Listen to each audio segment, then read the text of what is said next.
Hello student, application of integration पर कुछ और क्वेश्चन हम लेकर आए हैं स्टूडेंट्स।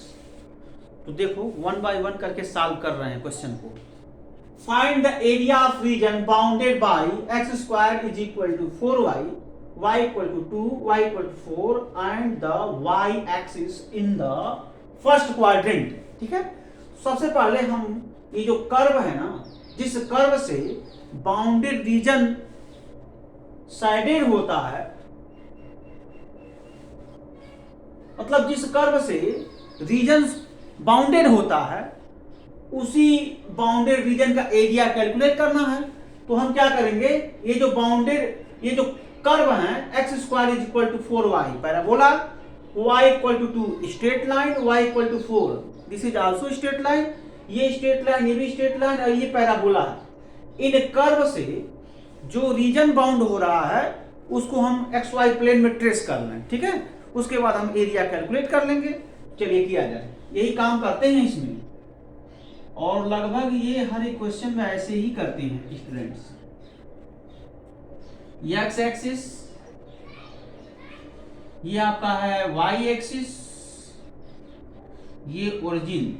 ओके, और सबसे पहले हम X square y square equal to 4ax, x axis के about symmetry, x square is equal to 4by, ये y एक्सिस के अबाउट सिमेट्री होगा। x square is equal to 4y, y axis के about symmetry, y axis के about symmetry है तो बना लेते हैं, कोई प्रॉब्लम। और इस कर्व का जो वैल्यू है ये है आपका x square is equal to 4y। Okay, y equal to 2, x axis के अबाउट सिमेट्री है तो y इक्वल टू यही x एक्सिस के अबाउट सिमेट्री है ना, ये स्ट्रेट लाइन है, x एक्सिस के अबाउट सिमेट्री पैरेलल लाइन है, y इक्वल टू 2। इस लाइन को हम बोल सकते हैं y equal to 2। This is a straight line which is parallel to x axis. ठीक है, x एक्सिस के अबाउट ये लाइन पैरेलल है, मींस x एक्सिस के समांतर y equal to 2 straight line है। ठीक है, अब अदर भी जो लाइन है वो भी क्या है, x एक्सिस के ही पैरेलल लाइन है, मींस समांतर लाइन है। ये आपका है y इक्वल टू 2। देखो मैं ट्रेस कर लिया ना। देखो यहां से लेकर के यहां तक का जो डिस्टेंस है ये 2 यूनिट का होगा, और यहां से लेकर के यहां तक का डिस्टेंस ये 4 यूनिट का होगा। वेरी सॉरी स्टूडेंट, ये 4 यूनिट है, y इक्वल टू 4। ओके, तो देखिए हमें क्या करना है, y एक्सिस, देखो यही y एक्सिस है, ये y एक्सिस है, आप देख सकते हो ये y एक्सिस वाली लाइन है। तो जब y एक्सिस का इक्वेशन क्या होता है, y एक्सिस का इक्वेशन की बात करेंगे तो x इक्वल टू 0 होगा। ठीक है, तो ये लाइन देखो, मैं यहाँ एरो भी कर देता हूँ, ये लाइन मतलब यहाँ पर ये ओरिजिन है, सॉरी वेरी सॉरी, ये वाला ओरिजिन है, ये ओरिजिन है, लेकिन दो लाइन के बीच का ये वाली लाइन और ये वाली लाइन, देखो यहाँ पर 4 पॉइंट पर कट कर रहे हैं, देखो यहाँ पर। ठीक है ना, तो 2 पॉइंट तो पैराबोला पर है और 2 पॉइंट y एक्सिस पर है ना। इन्हीं लाइन के बीच का, देखो मैं यहां साइडेड भी करता हूं स्टूडेंट, इसी मतलब यही बाउंडेड कर्व है, इसी का एरिया कैलकुलेट करना है।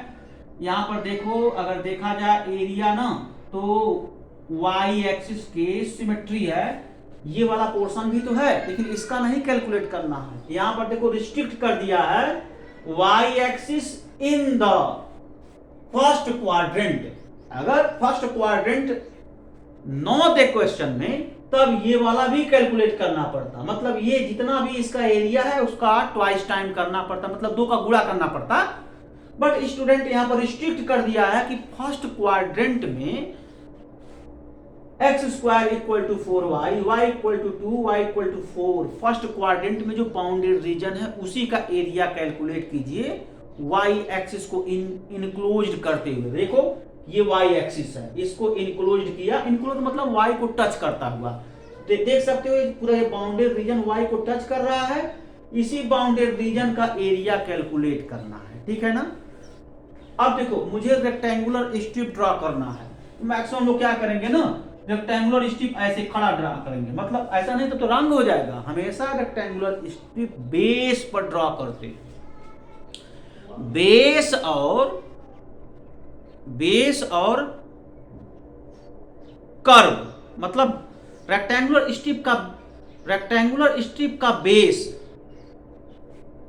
किसी न किसी एक्सिस पर लाई करे और रेक्टेंगुलर स्ट्रिप का जो टॉप है वो किसी कर्व पर लाई करे। अगर देखो सपोज करो स्टूडेंट, अगर आप ऐसे रेक्टेंगुलर स्ट्रिप ड्रा करोगे ऐसे, तो इसका बेस y=2 वाली लाइन पर लाई हो रहा है और इसका टॉप y=4 वाली लाइन पर हो रहा है। जबकि रूल क्या है, जब भी रेक्टेंगुलर स्ट्रिप ड्रॉ कीजिए, रेक्टेंगुलर स्ट्रिप का बेस किसी एक्सिस पर लाई करे, रेक्टेंगुलर स्ट्रिप का टॉप किसी कर्व पर लाई करे, मींस पैराबोलिक कर्व पर लाई करे। तो स्टूडेंट हमेशा जब भी ड्रॉ करेंगे यहाँ पर, अगर रेक्टेंगुलर स्ट्रिप अगर ऐसे ड्रॉ करेंगे y एक्सिस के पैरेलल, तो ये नहीं पॉसिबल है, क्योंकि न तो इसका टॉप कर्व पर लाई कर रहा है और न ही इसका बेस x एक्सिस पर है या y एक्सिस, इनमें से किसी एक्सिस पर नहीं है। हाँ, x एक्सिस के पैरेलल हैं, ये बात कह सकते हैं, लेकिन पैरेलल नहीं करना है, मुझे एक्सिस पर ड्रॉ करना है रेक्टेंगुलर स्ट्रिप का बेस। ओके, तो इस तरीके से रेक्टेंगुलर स्ट्रिप का बेस कैसे पॉसिबल होगा, जब रेक्टेंगुलर स्ट्रिप को किसके पैरेलल कर दें, रेक्टेंगुलर स्ट्रिप को हम पैरेलल करें किसके, x एक्सिस के पैरेलल कर दें। तो आप देख सकते हो स्टूडेंट्स, यहाँ पर आप अगर आप थोड़ा सा देखो तो पा जाओगे कि ये जो मैं यहाँ जो डार्क में कर रहा हूँ, ये कलर कर दे रहा हूँ, यही आपका क्या बन जा रहा है, यही आपका रेक्टेंगुलर स्ट्रिप बन जा रहा है। और रेक्टेंगुलर स्ट्रिप का देखो ये वाला टॉप है, जहां मैं मार्कर जो है बार बार चला रहा हूं, ये टॉप है ना, जो मार्कर मैं यहां चला रहा हूं ये टॉप है। ओके स्टूडेंट, और ये वाला आपका बेस है, ये टॉप है या बेस y एक्सिस पर है और टॉप कहां पर स्टूडेंट लाई कर रहा है, टॉप कर्व पर लाई कर रहा है। तो बहुत ही आसान है, ऐसा ही करते हैं। और देखो जब हम इस रेक्टेंगुलर स्ट्रिप को हम मूव कराएंगे, एक बार क्या करेंगे, ओरिजिन की तरफ मूव कराएंगे, एक बार क्या करेंगे, ओरिजिन से फार अवे मूव कराएंगे, है ना, towards the origin, far away the origin, है ना, मतलब ओरिजिन की तरफ, ओरिजिन से दूर। समझ में आ रहा है ना। तो रेक्टेंगुलर स्ट्रिप को नीचे की तरफ पकड़ के खींचेंगे, जब नीचे की तरफ खींचेंगे स्टूडेंट जरा समझना, जब रेक्टेंगुलर स्ट्रिप को नीचे की तरफ पकड़कर खींचेंगे तो क्या होगा, ये जो रेक्टेंगुलर स्ट्रिप का बेस होगा y एक्सिस पर मूव करेगा, नीचे की तरफ मूव करेगा, और जब इसको खींचते जाए तो ये रेक्टेंगुलर स्ट्रिप y=2 वाली लाइन को टच कर देगा। तो लोअर लिमिट क्या बना, y=2 बना। समझ में आया, क्योंकि जो बेस है कहां मूव कर रहा है, y एक्सिस पर। जब बेस रेक्टेंगुलर स्ट्रिप का बेस y एक्सिस पर मूव कर रहा है और जब इस रेक्टेंगुलर स्ट्रिप को ओरिजिन की तरफ खींच रहे हैं, और ये भी मत भूलना स्टूडेंट, ये बाउंड्री है, तो यह रेक्टेंगुलर स्ट्रिप कभी भी अपने बाउंड्री को चीर कर, ऐसा नहीं है कि ओरिजिन में आकर टच हो जाए, ऐसा होगा नहीं, क्योंकि ये पूरा बाउंड्री है। अधिक से अधिक यह रेक्टेंगुलर स्ट्रिप बाउंड्री को टच करेगा। जब इसको बिलो डायरेक्शन में खींचेंगे तो ये रेक्टेंगुलर स्ट्रिप बाउंड्री को टच करेगा। तो लोअर लिमिट क्या होगा, y=2 होगा। ओके स्टूडेंट्स, अब देखिए, अब इस रेक्टेंगुलर स्ट्रिप को अपवर्ड डायरेक्शन मूव कराएंगे। जब अपवर्ड डायरेक्शन मूव कराएंगे तो रेक्टेंगुलर स्ट्रिप का बेस, ये जो पूरा रेक्टेंगुलर स्ट्रिप है y=4 को टच करेगा, यानी ये पूरा बेस यहां पर आ जाएगा। तो इस तरीके से y की वैल्यू क्या होगा, क्योंकि ये रेक्टेंगुलर स्ट्रिप y=4 वाली लाइन को टच कर रहा है, तो अपर लिमिट y=4 होगा, lower limit y=2, upper limit y=4। समझ में आया, यही टर्निंग पॉइंट होता है कि लिमिट कैसे देखा जाए, लिमिट का वेरिएशन कहां से कहां तक होता है, यही मेन होता है। बाकी इसकी एरिया की अगर बात करें रेक्टेंगुलर स्ट्रिप का, तो देखो ये वाला एरिया, ये ब्रीथ है ना, जिसको हम चौड़ाई बोलते हैं, ये आपका dy है, ठीक। और ये देखो ये जो लेंथ है x एक्सिस के पैरेलल है, तो हम ये बात बोल सकते हैं x है, ठीक है। तो आसानी से हम ये बात, जब यहाँ ये x है तो x dy इसका एरिया हो जाएगा। है ना। तो मैक्सिमम लोग देखो यहाँ पर क्या होगा, यहाँ पर जो फार्मूला लगेगा एक्स dy लगेगा, है ना। लेकिन जिसको कॉन्सेप्ट नहीं मालूम होगा वो फार्मूला बार बार y dx ही लगा देगा और यहीं पर रॉन्ग हो जाएगा। मैं बताया भी था कहां पर एक्स dy लगता है, कहां पर आपका जो है y dx। रेक्टेंगुलर स्ट्रिप का बेस, फिर से सुनो student, very very important fact है। रेक्टेंगुलर स्ट्रिप का बेस एक्स एक्सिस पर लाई करता है, एक्स एक्सिस पर लाई करता है, उस केस में फार्मूला आपका ये लगेगा। रेक्टेंगुलर स्ट्रिप का बेस एक्स एक्सिस पर लाई करे, फार्मूला ये लगेगा। जब रेक्टेंगुलर स्ट्रिप का बेस वाई एक्सिस पर लाई करे, फार्मूला ये लगेगा। ओके, और यहां पर देख सकते हो, अच्छे से देख सकते हो, रेक्टेंगुलर स्ट्रिप का बेस वाई एक्सिस पर लाई कर रहा है, वाई एक्सिस पर सिचुएटेड है, तो फार्मूला हम लगा देंगे ये। ओके, और लिमिट का वेरिएशन y का लेंगे, जैसे यहां पर lower limit y equal to 2, upper limit y equal to 4। Okay student, इतना काम करना रहता है, तो सारा कॉन्सेप्ट मैं बता दिया, अब इसको सॉल्व कर देता हूं, ठीक है ना।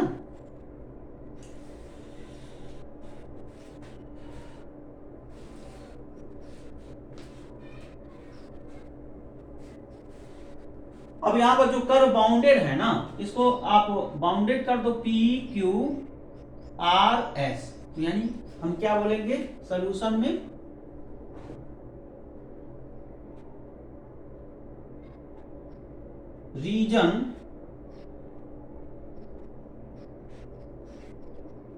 Reason bounded by the curve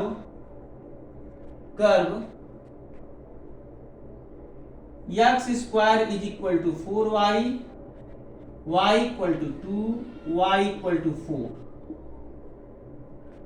late area of bounded region PQRS is equal to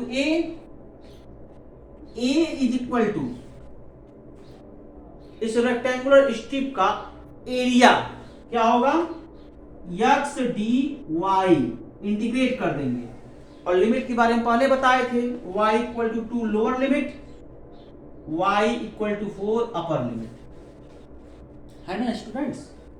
ये देखिए, अब इसके बाद कुछ करना नहीं है, x की वैल्यू यहां से कैलकुलेट करके इसे इनपुट कर देंगे। यहां लिखेंगे since x square is equal to 4y which implied at x equal to root of 4y which implied at 2 root of y।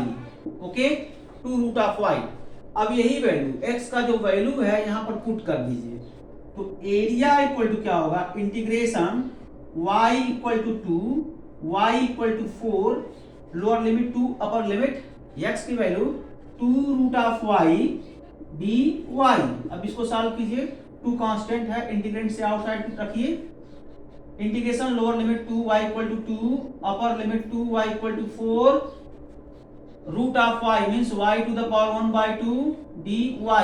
अब देखिए इसको इंटीग्रेट कर देंगे तो क्या होगा, देखो अब जैसे इसको इंटीग्रेट करेंगे तो x to the power n वाले का फार्मूला लग जाएगा, integration x to the power n is equal to x to the power n plus 1 upon n plus 1। ठीक है, तो डेफिनेट इंटीग्रेशन है तो कांस्टेंट लगाएंगे नहीं, ये होगा 2y टू द पावर 3/2, 1/2 में 1 ऐड करेंगे 3/2 upon 3/2 whole to the power कितना हो जाएगा, 2 to 4 हो गया, है ना। अब आसानी से आप कैलकुलेट कर लीजिए, देखो ये आपका 2/3 यहां मल्टीप्लाई हो तो 4/3 हो जाएगा, तो a की वैल्यू यहां से हम निकालेंगे स्टूडेंट्स, कितना हो जाएगा 4/3, upper limit 4 to the power 3/2 minus lower limit क्या होगा, upper limit 4 to the power 3/2 minus 2 to the power 3/2। देखो ऐसे, है ना, इस तरीके से हम ये काम करेंगे। समझ में आ गया।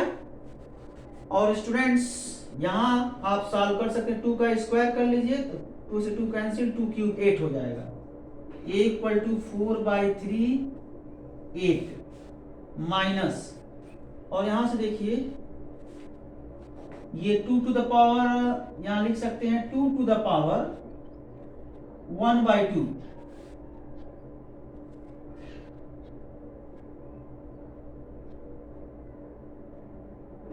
या इसको ऐसे कह सकते हैं 2 क्यूब करके होल टू द पावर 1/2 कर लीजिए, है ना, ऐसे।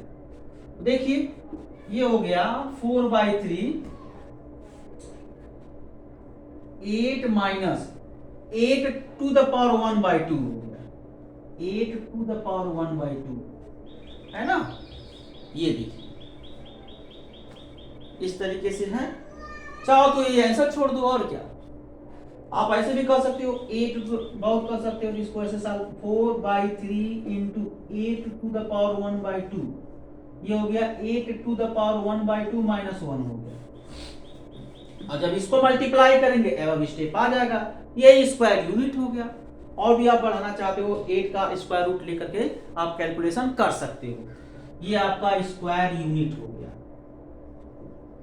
Square unit. तो आप आंसर आप लिख सकते हो क्या, देखो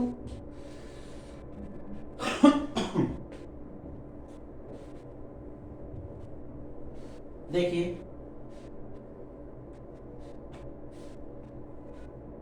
a is equal to 4/3 into 8 to the power 1/2 in bracket 8 to the power 1/2 minus 1 square unit, ठीक है ना। तो ये आपका बाउंडेड रीजन हुआ स्टूडेंट, आसानी से आप कैलकुलेट कर सकते हो, ठीक है। कोई प्रॉब्लम, नो प्रॉब्लम। देखिए and the Y axis in the first quadrant, देखिए ये इतना इंपॉर्टेंट है कि इन दी फर्स्ट क्वाड्रेंट है, तो अगर इन दी फर्स्ट क्वाड्रेंट है तब तो आप कैलकुलेट कर लेंगे, जितना आंसर आएगा, मान लीजिए जितना आंसर आया यही आपका जो है कंप्लीट सोल्यूशन हो गया। लेकिन स्टूडेंट कभी कभी ऐसे भी होता है, ये हटा दे, देखो थोड़ा सा क्वेश्चन ट्विस्ट कर सकता है एग्जाम में, इतना आप नोट कर लीजिएगा। एक क्वेश्चन और बन सकता है, इसी में आपको पूरा क्वेश्चन देगा लेकिन लास्ट का जो 2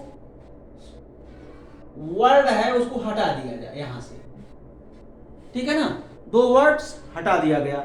जब 2 वर्ड्स हटा देंगे तो क्या होगा, देखो अब ये क्वेश्चन बन गया। ऐसे सिचुएशन में ये यहां तक पूरा एरिया निकालना है। देखो ये मान लो मैं इसको रख दूं A और इसको रख दूं B, ये पूरा एरिया निकालना है। तब उस केस में यहां से लेकर के यहां तक का पूरा एरिया निकालना है। तो क्या करेंगे, देख सकते हो जितना एरिया y एक्सिस के राइट साइड की तरफ जो पोर्शन किया हूं ना, ये कलर किया हूं ना ब्लैक पेन से, मतलब ब्लैक मार्कर से, अब यही जो है लेफ्ट साइड में भी वही एरिया है। तो मतलब क्या करेंगे ऐसे सिचुएशन में, तो कंप्लीट देखो उस केस में क्या करेंगे, area of bounded region A B Q R, है ना, ए बी क्यू आर, पूरा एक कंप्लीट रीजन क्या होगा, इसी में 2 से मल्टीप्लाई कर लेंगे। तब समझ में आया ना, क्योंकि ये y एक्सिस के अबाउट सिमेट्री, जितना एरिया राइट साइड में है उतना एरिया लेफ्ट साइड में है y एक्सिस से, तो 2 से मल्टीप्लाई करके लिख लेंगे, यानी पूरी में 2 से मल्टीप्लाई करेंगे तो 8/3 हो जाएगा, 8/3 into 8 to the power 1/2 in bracket 8 to the power 1/2 minus 1, ये स्क्वायर यूनिट हो गया। आप इसको और सॉल्व करना चाहो तो कैलकुलेशन कर सकते हो, इसमें कोई बहुत बड़ी बात नहीं है, प्राइमरी स्तर का मैथमेटिक्स है, कैलकुलेशन कर सकते हो। मैं नेक्स्ट क्वेश्चन करवाना चाहूंगा तो इसको नोट कर लीजिए।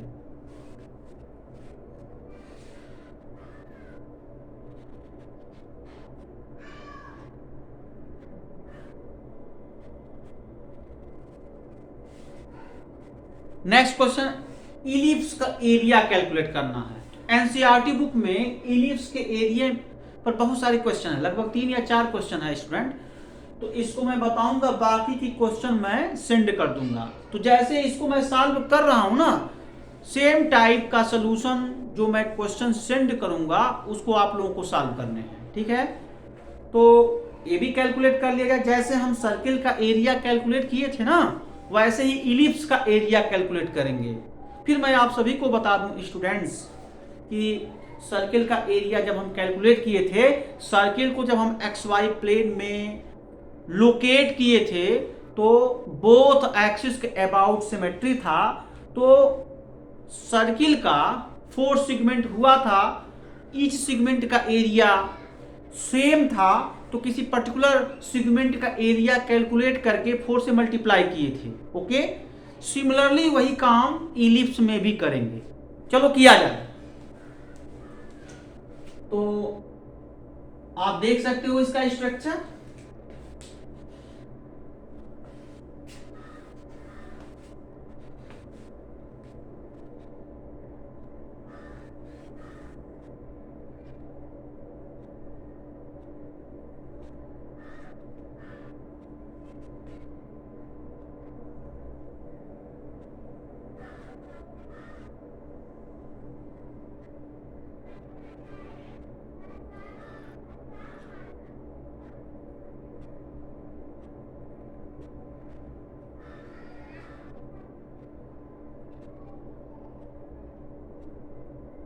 ओके, तो मैं बनाया हूं इलिप्स। थोड़ा सा ये मुझसे एरर हुआ है स्टूडेंट्स, क्योंकि मैं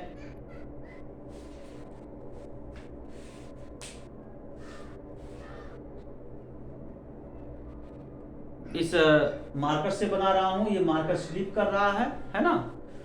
बट अगर देखिए तो इलिप्स है ना। थोड़ा बहुत एरर है तो आप उसको मेंटेन कर लीजिएगा, खुद आप जब कॉपी पर बनाएंगे तो ठीक से बनेगा। तो ये देखो एरिया कैलकुलेट करना है, तो यही किसका एरिया कैलकुलेट करना, इलिप्स का एरिया कैलकुलेट करना है। और इलिप्स का इक्वेशन आप जानते हैं, x square by a square plus y square by b square is equal to 1, है ना। और आपको समझना चाहिए ये ओरिजिन है 0,0 है ना। और आप देख सकते हो इलिप्स के 4 सेगमेंट हुए, ईच सेगमेंट का एरिया क्या होता है, ईच सेगमेंट का एरिया अगर बात करें तो स्टूडेंट्स ईच सेगमेंट का एरिया सेम होता है। और किसी पर्टिकुलर सेगमेंट, यहां पर किसी पर्टिकुलर सेगमेंट का एरिया कैलकुलेट करके 4 से मल्टीप्लाई कर देंगे तो कंप्लीट इलिप्स का एरिया कैलकुलेट हो जाएगा ना। तो चलिए किया जाए। एक्स वाई प्लेन में हम क्या किए, एक इलिप्स को लोकेट कर लिए। ये एक्स एक्सिस हो गया और ये स्टूडेंट्स ये वाई एक्सिस है, देख सकते हैं, है ना। तो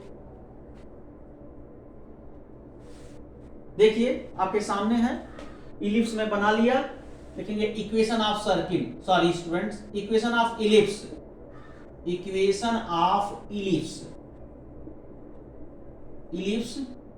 x square by a square plus y square by b square is equal to 1, है ना। हम क्या करेंगे, इसका जो सेगमेंट हो रहा है, यहां देखो ये O, इसका क्वाड्रेंट नीचे लिखा हूं, ए बी, ये बाउंड्री रीजन बना। तो इसी सेगमेंट का एरिया कैलकुलेट करने के लिए हम रेक्टेंगुलर स्ट्रिप ड्रॉ कर लेंगे। क्या ड्रॉ करेंगे, रेक्टेंगुलर स्ट्रिप ड्रॉ कर लेंगे। रेक्टेंगुलर स्ट्रिप ड्रॉ हुआ और इसी रेक्टेंगुलर स्ट्रिप का एरिया कैलकुलेट करना है।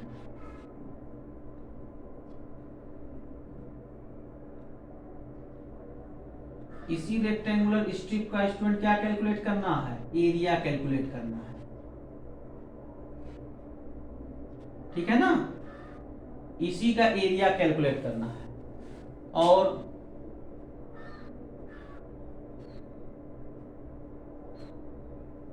देखिए इसी रेक्टेंगुलर स्ट्रिप का एरिया कैलकुलेट करना है। तो देखो ध्यान से देखो, इस रेक्टेंगुलर स्ट्रिप का बेस कहां लाई कर रहा है, रीड करने आ जाएगा ना, यही बेस है और ये टॉप है, ठीक है, समझ में आया ना। ये बेस एक्स एक्सिस पर लाई कर रहा है। देखो ये वाली लाइन है कि एक्चुअली में ओरिजिन से देखो एक लाइन गया है ना, ये लाइन यही एक्स एक्सिस है। एक्स एक्सिस पे लाई किया, तो फार्मूला आप यहाँ डिसाइड करो कौन सा लगेगा। फार्मूला लगेगा क्या, इंटीग्रेशन वाई डी एक्स लगेगा। ओके, क्योंकि रेक्टेंगुलर स्ट्रिप का अगर बेस, रेक्टेंगुलर स्ट्रिप का बेस, जरा समझो स्टूडेंट्स, रेक्टेंगुलर स्ट्रिप का बेस एक्स एक्सिस पर है तो फार्मूला लगा देंगे। इसका मतलब ये देखो स्टूडेंट, ये जो बेस है ना, यही आपका ब्रीथ है। इसी ब्रीथ को हम क्या कहेंगे, dx कहेंगे। और लेंथ क्या है, लेंथ आपका y है। ये जो लेंथ है y एक्सिस के पैरेलल है। इसके पहले वाले क्वेश्चन में जो लेंथ था वो x एक्सिस के पैरेलल था, और जो ब्रीथ था वो dy था, एरिया x dy हुआ था। लेकिन यहां पर क्या है, ये जो बेस है, बेस का जो ब्रीथ है वो dx है, और जो लेंथ है y एक्सिस के पैरेलल है, इसका एरिया y dx हो गया। ठीक है, तो देख सकते हैं। अब इसके बाद लिखेंगे area of bounded region, bounded region O भी लिख सकते हो। मैक्सिमम लोग इसको ओ यहां कर देते हो, वो भी ठीक है। और ओ ए बी का दे रहे हो यहाँ पर, मतलब ओ ए बी असाइन है, क्योंकि बाउंडेड है तो ऑब्वियसली लिखो चाहे ना लिखो, बी ओ लिखो या ना लिखो, वो तो मान लिया जाएगा यहां से लेकर के यहां तक का बाउंडेड रीजन। देखो मैं यहाँ साइडेड भी कर दे रहा हूं। अगर ज्यादा डाउट है ना स्टूडेंट, तो आप इसको जब साइडेड कर दोगे पूरा ये, तो लैंग्वेज में कोई दिक्कत नहीं होगा। अगर आप ओ ए बी लिखो या ओ ए बी ओ लिखो, कोई दिक्कत नहीं, क्योंकि यहाँ फिगर में दिखा दिए हो। ठीक है ना, तो area bounded region O A B is equal to a suppose कर लो, यहां लिखो लेट। अब ए कैलकुलेट करना है। ए के लिए क्या करेंगे, अब ये जो रेक्टेंगुलर स्ट्रिप है इसका एरिया वाई डी एक्स हो गया, और इसको इंटीग्रेट कर देंगे कहां से कहां तक, यही समझने हैं स्टूडेंट। मैं आप सभी को बता दूं कि ये जो पॉइंट कैपिटल ए है, इसका कोऑर्डिनेट a, 0 होता है, और ये वाले पॉइंट का कोऑर्डिनेट -a, 0 होता है। इट मींस स्टूडेंट्स, ये जो एलिप्स के वर्टेक्स के कोऑर्डिनेट होते हैं +-a, 0 होता है। तो देखो अब हम क्या करेंगे, इस रेक्टेंगुलर स्ट्रिप को देखो, मैं लिमिट का वेरिएशन देखो मैं कैसे दे रहा हूं। आप अगर हर क्वेश्चन में ऐसे समझ जाओ कोई दिक्कत नहीं, आप फिगर में ये एरो बना दोगे तो सबसे बेस्ट होगा। एग्जामिनर फिगर ही देखता है मैक्सिमम है। जो स्टूडेंट रट्टू तोता होते हैं वो क्या करते हैं, वो जो है ये रेक्टेंगुलर स्ट्रिप नहीं दिखाते हैं, डायरेक्ट फार्मूला यूज करके सॉल्व कर लेते हैं, उनका नंबर कैंसिल हो जाएगा। ज्यादा नहीं कैंसिल होगा, 1-2 नंबर माइनस हो जाएगा। और आपको पता है 1-1, 2-2 नंबर से परसेंटेज इंक्रीज होता है ना। अगर हर एक पेपर में सपोज करो, हर एक पेपर में 2 नंबर माइनस हो जाए, तो 5 पेपर हैं, यूपी बोर्ड एग्जाम में 5 पेपर देते हो तो 10 नंबर हो गए। 10 नंबर का मतलब 2% आपका डिक्रीज हो गया। तो ऐसे नंबर का महत्व समझोगे तो गलतियां नहीं करोगे। कितनी गलती मतलब उसको मिनिमाइज कर दोगे तो शायद आपका नंबर कटने से बच जाएगा। ठीक है, तो देखो इसका एरिया है y d x rectangular strip का। अब देखो इस रेक्टेंगुलर स्ट्रिप को बैक डायरेक्शन मूव कराएंगे, बैक डायरेक्शन मूव कराएंगे मतलब ओरिजिन की तरफ मूव कराएंगे, towards the origin, far away origin. दो जो है वर्ड है, towards the origin means back direction में जब मूव कराएंगे तो टूवर्ड्स द ओरिजिन ही होगा, मतलब मूल बिंदु की तरफ मूव कराएंगे। ठीक है, जैसे ही मूव कराएंगे मूल बिंदु की तरफ तो क्या होगा, ये आपका पूरा रेक्टेंगुलर स्ट्रिप वाई एक्सिस को टच करेगा। ऐसे सिचुएशन में रेक्टेंगुलर स्ट्रिप का बेस ओरिजिन को टच करेगा और लिमिट होगा x = 0। यहां पर लिमिट का वेरिएशन अगर देखना है तो लिमिट का वेरिएशन कैसे निकलेगा, जब इसको मूव कराएंगे रेक्टेंगुलर स्ट्रिप वाई एक्सिस को टच कर देगा तो वेरिएशन क्या हुआ, x = 0। क्योंकि जब मूव करा रहे हैं तो बेस x एक्सिस पे मूव कर रहा है तो लिमिट x का ही लेंगे, नो डाउट। तो ये होगा x = 0। अब फिर फॉरवर्ड डायरेक्शन मूव कराएंगे, फॉरवर्ड डायरेक्शन का मतलब मूल बिंदु से दूर ले जाएंगे रेक्टेंगुलर स्ट्रिप को, अवे फ्रॉम ओरिजिन। ठीक है, तो जब मूल बिंदु से दूर ले जाएंगे तो उस केस में क्या होगा, रेक्टेंगुलर स्ट्रिप पॉइंट ए को टच करेगा, रेक्टेंगुलर स्ट्रिप का बेस पॉइंट ए को टच करेगा। जब रेक्टेंगुलर स्ट्रिप का बेस पॉइंट ए को टच करेगा तो x की वैल्यू देखो यहाँ पर कोऑर्डिनेट a है ना, तो लिमिट क्या हुआ, lower limit x equal to 0, upper limit x equal to a हो गया, है ना। अब यहां से देखो रेक्टेंगुलर स्ट्रिप का टॉप कर्व पर लाई कर रहा है, इसका मतलब y की वैल्यू x के टर्म में निकाल दो, तुरंत निकाल लिया जाए। यहां से लिखेंगे क्या, x square by a square plus y square by b square is equal to 1, है ना।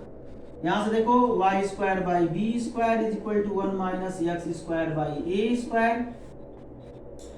एलसीएम अगर ले लो तो y square by b square is equal to a square minus x square by a square, है ना।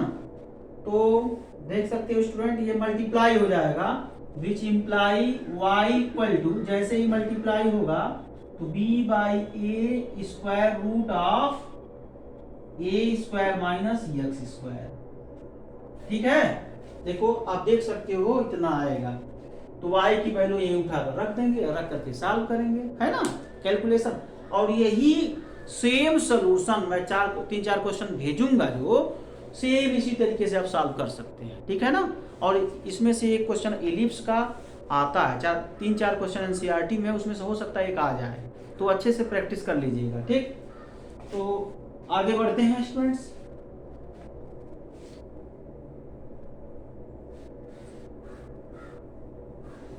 अब इसमें कुछ है ना, कैलकुलेशन है, तो अब इस वैल्यू को रख दीजिए इक्वेशन में, तो कितना आ जाएगा, area A equal to integration 0 to A B by A, देखो यहाँ लिखते हो ना वाई डी एक्स, देखो ऐसे लिखे थे इसके पहले, integration 0 to a y d x, यही था।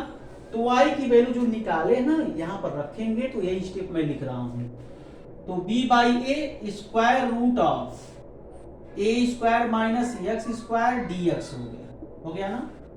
और b बाई ए तो कांस्टेंट है क्योंकि पूरा इंटीग्रेशन x के रिस्पेक्ट में है, तो a इज इक्वल टू हो गया b by a integration 0 to a square root of a square minus x square d x हो गया, ठीक है ना। अब इसका इंटीग्रेशन पढ़े, अभी सर्किल में यही आया था, फार्मूला आया था ना, तो वही फार्मूला डायरेक्ट यूज कर लीजिए। तो a is equal to B by A, ये देखिए स्टूडेंट्स ये हो जाएगा 0 to a, very very sorry student, थोड़ा इसका फार्मूला लेंदी होता है, ठीक है ना। तो आप इसको लिखिए अच्छे से। पहले क्या होता है इसका इंटीग्रेशन का फार्मूला, सर्किल में यूज किए थे आप लोग, 1/2 X under root A square minus x square plus 1/2 A square sine inverse X by A, ये देखिए है ना। और ओवरऑल कितना आ जाएगा, लिमिट 0 टू ए हो गया, ठीक है। अब इसके बाद upper limit minus lower limit, a equal to B by A. देखो स्टूडेंट्स अपर लिमिट की बात करें तो यहाँ a यहाँ a, तो अपर लिमिट में ये टर्म माइनस कर जाएगा, बचा कितना 1/2 ए square sine inverse a by A. Lower limit की बात करें, लोअर लिमिट में ये भी टर्म माइनस और ये भी टर्म माइनस, मीन्स -0 हो गया, ठीक है। अपर लिमिट माइनस लोअर लिमिट कर लिया। अब इसी का कैलकुलेशन कर देना है, कुछ और नहीं करना है। देखिए कितना हो जाएगा, a is equal to B by a 1/2 A square sine inverse 1। थोड़ा सा और अच्छे से इसको सॉल्व करेंगे तो b by A dot 1/2 A square into π/2 हो गया। ये डॉट मीन्स क्या होगा, इंटू ही है, क्योंकि सारी टर्म स्केलर है, स्केलर में डॉट प्रोडक्ट क्रॉस प्रोडक्ट नहीं यूज करते, उसमें तो सिंगल उसमें सिंगल डॉट होता है, उसी को ऑर्डिनरी मल्टीप्लिकेशन बोलते हैं। बट वेक्टर क्वांटिटी में दूसरा होता है, उसमें डॉट और क्रॉस दोनों चलते हैं, ठीक है। तो वही मैं डॉट कह दिया, डॉट मीन्स स्केलर मल्टीप्लिकेशन ही है, मतलब यूजुअल मल्टीप्लिकेशन। ओके, तो अब इसको सॉल्व कर लेते हैं स्टूडेंट्स। देखो ये आपका हो जाएगा, देखो यहां से a और ये square, this will be cancel out, 1/4 हो गया और ये हो गया पाई ए बी हो जाएगा, पाई ए B. Okay students, square units हो गया। तो देखो ये जो मैं साइडेड किया हूं, आप देख रहे हो ना, जो मैं साइडेड किया हूं, कलर किया हूं ना, ब्लैक मार्कर से कलर किया हूं ना, इसी का एरिया 1/4 पाई ए बी है।